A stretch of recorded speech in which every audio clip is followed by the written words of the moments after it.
Hello friends, welcome to this channel. मेरा नाम अश्वनी है और मैं आपको मैथ्स पढ़ाऊंगा यहाँ पे। और आज पहला क्लास है सिंपल एंड कंपाउंड इंटरेस्ट का। तो जनरली मैं वही क्वेश्चंस करूंगा जो टीसीएस में आजकल जितने भी कॉम्पिटिटिव एग्जाम्स मोस्टली तो टीसीएस करवाते हैं, तो उनके जो क्वेश्चंस होते हैं मोस्टली कैलकुलेटिव होते हैं, थोड़े मोड़े कॉन्सेप्चुअल होते हैं, तो मैं वैसे क्वेश्चंस ही लूँगा। तो सिंपल एंड कंपाउंड इंटरेस्ट आपको पता होगा, simple interest and compound interest same. Basic difference क्या है? बेसिक डिफरेंस रेट का होता है। इसमें अगर हम 8% रेट है पहले साल, दूसरे साल, तीसरे साल, ऐसे क्या अंतर होता है? जैसे पहले साल 8 है तो दूसरे साल ये 2% हो जाता है, तीसरे साल ये 3% हो जाता है। लेकिन कंपाउंड इंटरेस्ट में ऐसा नहीं होता है। कंपाउंड इंटरेस्ट में अलग क्या हो जाता है, ये प्रिंसिपल पे तो रेट लेते ही है, इंटरेस्ट पे भी इंटरेस्ट, प्रिंसिपल पे तो इंटरेस्ट लेते ही हैं और इंटरेस्ट पे भी वो इंटरेस्ट लेते हैं। जैसे पहले साल तो प्रिंसिपल पे ले लिया इन्होंने 8%, दूसरे साल क्या किया इन्होंने, प्रिंसिपल पे 8% लिया ही था, दूसरे साल का भी, और इंटरेस्ट का भी वो इंटरेस्ट लेने लग जाते हैं। तो ये आपको पता होगा, ये अंतर आता है। यानी कि देखा जाए तो ये दूसरे साल 2r plus r square by 100% ये रेट लेते हैं। यहाँ पे दूसरे साल 2r रेट है, यहाँ पे ये एक्स्ट्रा रेट है, यही अंतर है। पहले सिंपल इंटरेस्ट में आप देखेंगे दूसरे साल 2r रेट है और कंपाउंड इंटरेस्ट में दूसरे साल 2r तो है ही और साथ में ये जो रेट था उसका भी 8% से इंटरेस्ट ले लिया इन्होंने।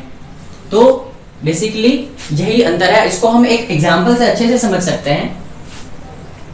तो जैसे आप स्क्रीनशॉट लेना चाहते ले सकते हो।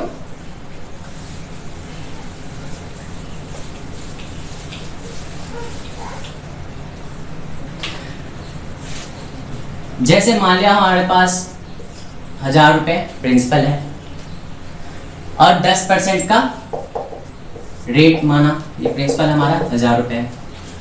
तो सिंपल इंटरेस्ट में क्या होगा, अगर 2 साल का अगर हम इंटरेस्ट निकालें तो 2r मीन्स 20% ऑफ 1000, इतना इंटरेस्ट हमको मिलेगा।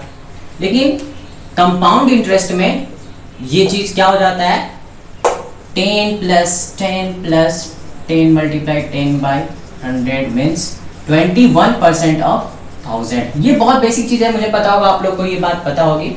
तो अंतर क्या आया, 1% का अंतर आ गया। तो ये तो 2 साल का हो गया। तीसरे साल में एक और ये एक और कंसेप्ट मैं आपको बताता हूँ तीसरे साल से, जैसे और क्लियर हो जाएगा अच्छे से। जैसे कि मान लेते हैं 1000 रुपए है, 3 साल के लिए हम 10% ले रहे हैं, 10% रेट है इस बार, लेकिन टाइम है 3 इयर्स।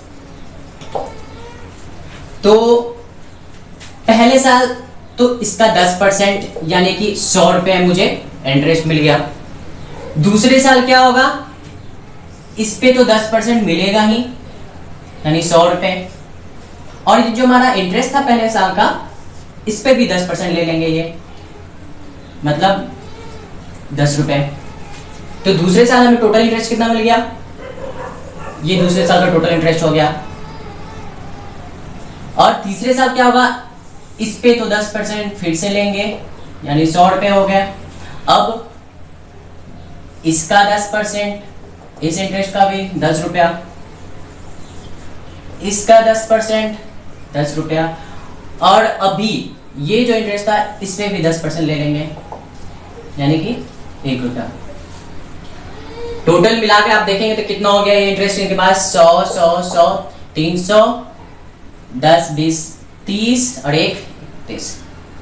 टोटल देखा जाए तो ये 331 रुपए हमारा इन्होंने इंटरेस्ट लिया। तो देखा जाए तो 3 साल में टोटल 331 रुपए इन्होंने लिया, यानी कि टोटल 33.1% इंटरेस्ट हो गया। एक हो गया कंपाउंड इंटरेस्ट में। तो और आपको क्लियर होगा, ये सब बेसिक चीजें थी जो आपको मैं मानता हूं कि पता होगा। अगर मैं आगे के क्वेश्चन लेता हूं, अगर कुछ प्रॉब्लम होगा तो शायद उसमें और क्लियर हो जाए, ठीक है। हाँ, तो पहला क्वेश्चन हमारा है what will be the difference in the compound interest on sum of rupees 7800 at 8% for 1 year when the interest is paid yearly and half yearly। तो मैं एक चीज़ आपको बता देता हूँ, ईयरली, हाफ ईयरली, क्वार्टरली में क्या कॉन्सेप्ट होता है। जैसे कि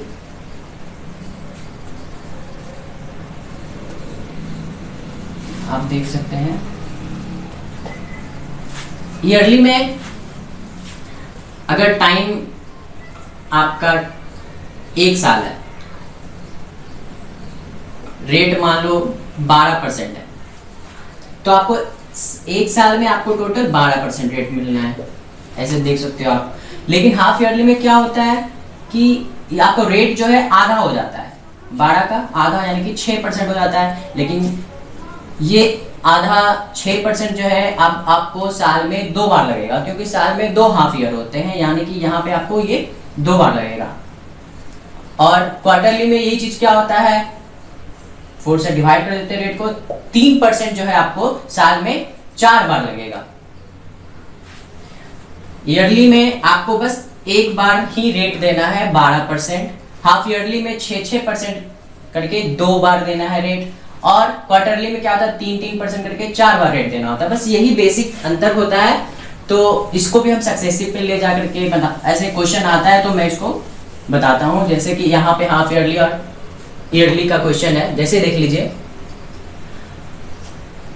7800 रुपये हमारे पास प्रिंसिपल है और रेट क्या है 8%। तो 1 साल में इंटरेस्ट मिलने वाला क्या है हमको, 1 साल में इंटरेस्ट देखेंगे तो हमें कितना मिलेगा 7800 का 8%। कब, जब ये कंपाउंडेड ईयरली होता है, व्हेन ईयरली कंपाउंडेड। यही हाफ ईयरली कंपाउंड होगा। अगर हाफ ईयरली कंपाउंडेड होता है तो 7800 पे अब हमें ये रेट आधा हो जाएगा और इसका सक्सेसिव लगेगा। यहाँ पे रेट क्या हो जाता है, पहले आप रेट लिख लो। ये रेट जो है 4% लगेगा, लेकिन कितनी बार लगेगा, टाइम हम इसको मान लेते हैं 2 बार, 4% 2 बार लगेगा। तो सक्सेसिव से आपको पता होगा कंपाउंड इंटरेस्ट में पहले 4 + 4 + 4 × 4 बाई 100, यानी कि टोटल आपको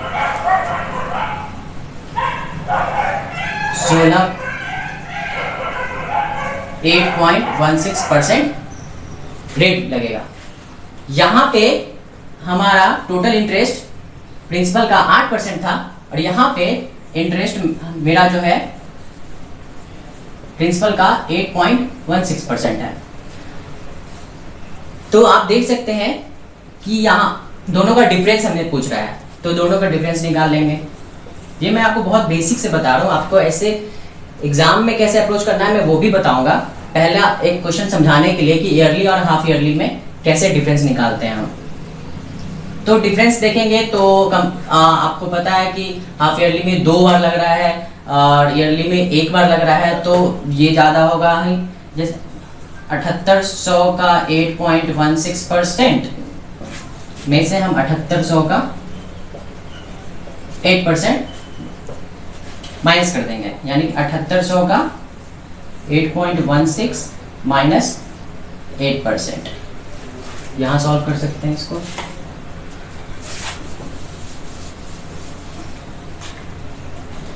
ये हो गया 7800 का 0.16%, परसेंट हटाएंगे तो ये होगा 78 × 0.16, 16 128 यानी कि ये हो गया 12.48। ये हमारा आंसर हो गया। ये मैं बेसिकली आपको बताया कि कैसे क्या अंतर है, लेकिन आपको एग्जाम में इतना नहीं करना है। एग्जाम में आपको इस क्वेश्चन को कैसे अप्रोच करना है मैं अभी वो बताता हूं आपको।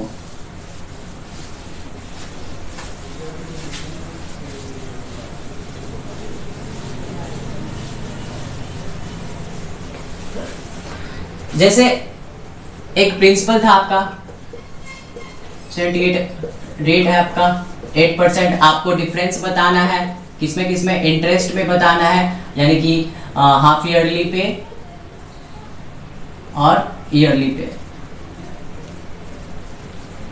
तो ईयरली में तो आपको पता है टोटल रेट कितना मिलेगा, आपको 8% इंटरेस्ट मिलेगा, लेकिन हाफ ईयरली में क्या है 4% का 2 बार लगेगा। तो आपको ये चीज मैं पहले बताया हूँ कि सक्सेसिव कैसे लगता है। तो 4% का 2 बार आप तो जनरली आप डायरेक्ट भी निकाल सकते हैं। 8.16 आपको समझ में आ रहा होगा, ये कैसे नहीं समझ में आया तो मैं बता देता हूँ।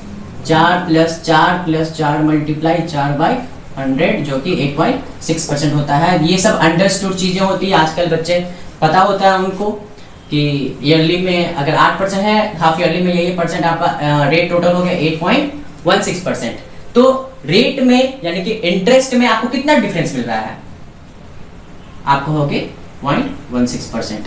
तो यही डिफरेंस जो है आपका आंसर होगा। आप बस एग्जाम में क्वेश्चन देख के 8%, 8.16% डिफरेंस 0.16% है, तो आप 7800 का 0.16% बता सकते हो, यही होगा। चलिए अब दूसरा क्वेश्चन, सेकेंड क्वेश्चन क्या है, what is the compound interest on a sum of ₹4096 at 15% per annum for 2.5 years if the interest is compounded 10 monthly। यहां पर देखिए रेट जो है आपका 15% है, लेकिन ये कंपाउंड हो रहा है 10 मंथली पे। तो अब हमारे पास 10 मंथली कंपाउंडेड है, तो रेट क्या हो जाएगा, जैसे 15% मेरा 12 महीने के लिए था, तो 10 महीने के लिए कितना हो जाएगा, सॉल्व कर लीजिए यहां से। 5, 4, 50/4 मीन्स 12.5%। 12.5% का फ्रैक्शन वैल्यू आपको पता होगा कि 1/8 होता है, मतलब 8 पे 12.5% 1 होता है। यहां से आपको ये पता होगा कि 8 रुपया पे 1 रुपया इंटरेस्ट मिल रहा है, मतलब ये अमाउंट कितना हो जाएगा 9। 8 रुपए पे 12.5% कितना हो जाता है अमाउंट 9। ये बेसिक सा चीज है, पता होगा आपको। हाँ, तो आगे क्वेश्चन क्या है कि ये 2.5 साल के लिए, 2.5 साल मतलब 24, 6, 30 महीना, यानी कि यही रेट आपको अब 30 महीना यानी कि 10% कंपाउंडेड यानी 3 बार लगेगा। ये रेट आपको 3 बार लगना है, तो इसका क्यूब कर दीजिए आप। इसका मतलब 512 रुपए जो है 729 रुपए हो जाता है। यहां से आपको 512 अगर मेरा प्रिंसिपल है, अगर हम इसको प्रिंसिपल माने तो मेरा अमाउंट कितना हो जाता है 729। तो यहाँ पे इंटरेस्ट कितना मिला आपको, दोनों को सब्ट्रैक्ट करके आप निकाल सकते हैं। 9 से 2 गया 7, 2 में से 1, 7 में से 5 गया 2, 217 रुपए। क्वेश्चन में प्रिंसिपल जो है हमारा 4096 है और हमने यहाँ माना है 512, यानी कि 4096 जो है 512 के बराबर है, और आपको निकालना है इंटरेस्ट यानी कि 217 निकालना है। इसको सॉल्व कर दीजिए, आपका आंसर आ जाएगा। 8 से करेंगे 512, 64, 8,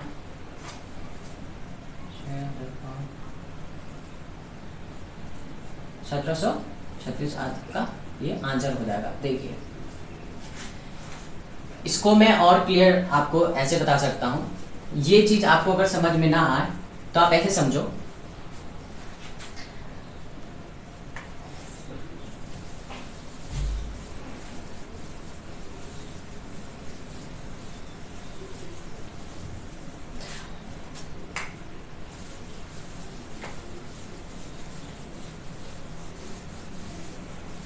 ये बेसिक सा चीज है, ये आपको समझ में आना चाहिए। अगर आप एसएससी की तैयारी करते हैं, किसी कंपटीशन के तैयारी करते हैं, तो आपको ये फ्रैक्शन वैल्यू समझ में आता होगा, लेकिन जिनको नहीं आता है मैं उनके लिए ये बता दे रहा हूं।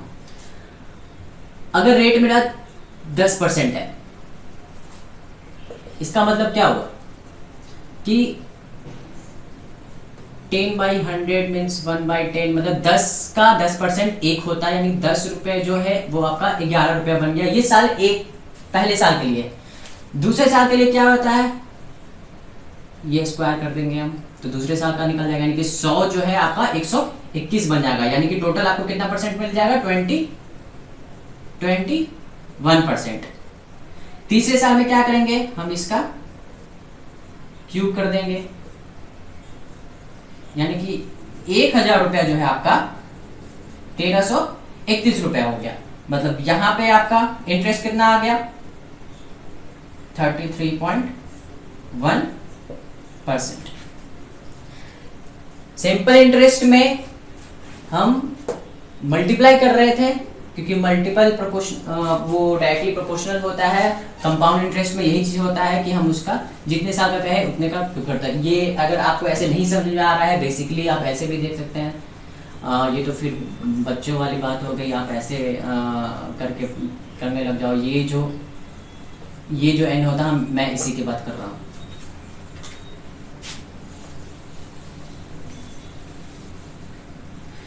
आगे दूसरा क्वेश्चन लेते हैं, शायद और क्लियर होगा आपको। तीसरा क्वेश्चन है, A and B together borrowed a sum of rupees 51750 at an interest rate of 7% per annum, compound interest in such a way that to set।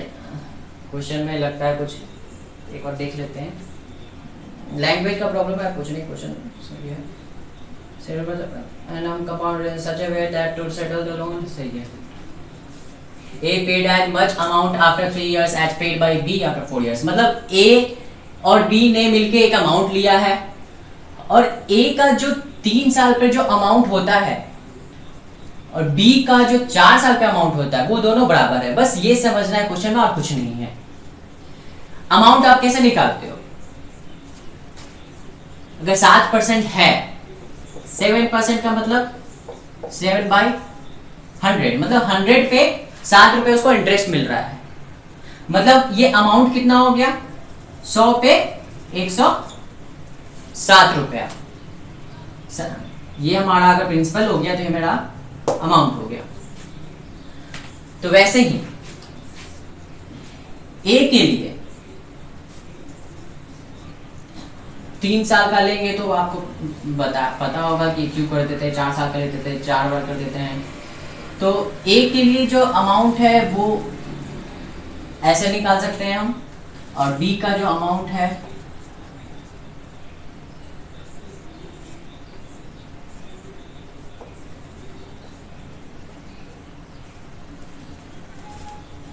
ऐसे निकाल सकते हैं। तो यहां से ये कैंसिल हो गए, यहाँ एक बचा, मतलब a इक्वल टू D107/100, ये परसेंट रख लीजिए, सब होगा।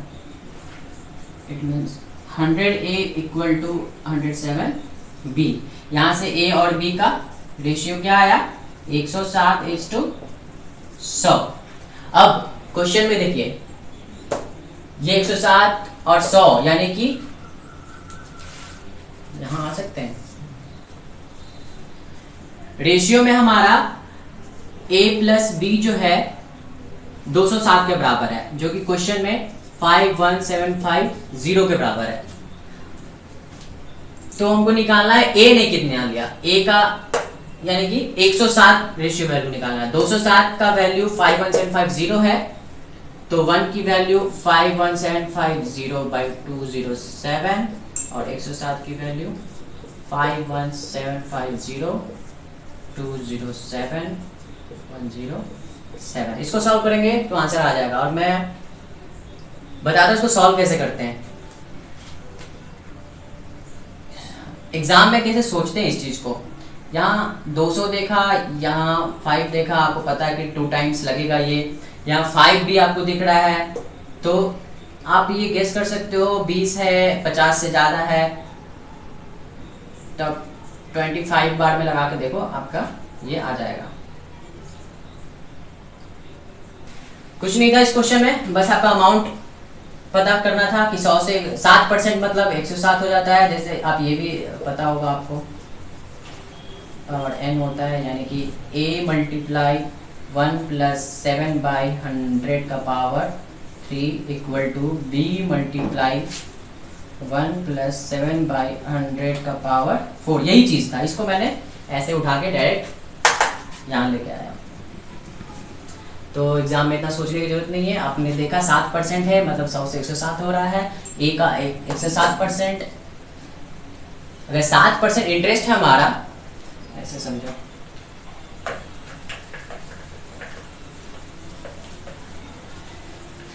किसी अमाउंट पे, किसी प्रिंसिपल पे अगर हमारा 7% इंटरेस्ट है तो अमाउंट क्या हो जाएगा? 107%। प्रिंसिपल 100%, इंटरेस्ट 7%, यानी अमाउंट आपका कितना हो गया? 107%। तो यही बता रहा था, ए ने 3 साल के लिए क्या हो जाएगा, इसका क्यूब 107% का क्यूब, परसेंट है, परसेंट हटा करके आप 107/100 कर सकते हैं। ये 3 साल के लिए बता रहे थे, तो हमने क्यूब कर दिया, बी के लिए 4 से मल्टीप्लाई कर दिया, दोनों 4 का पावर कर दिया, दोनों को इक्वेट कर दिया। क्वेश्चन भी यही था बस।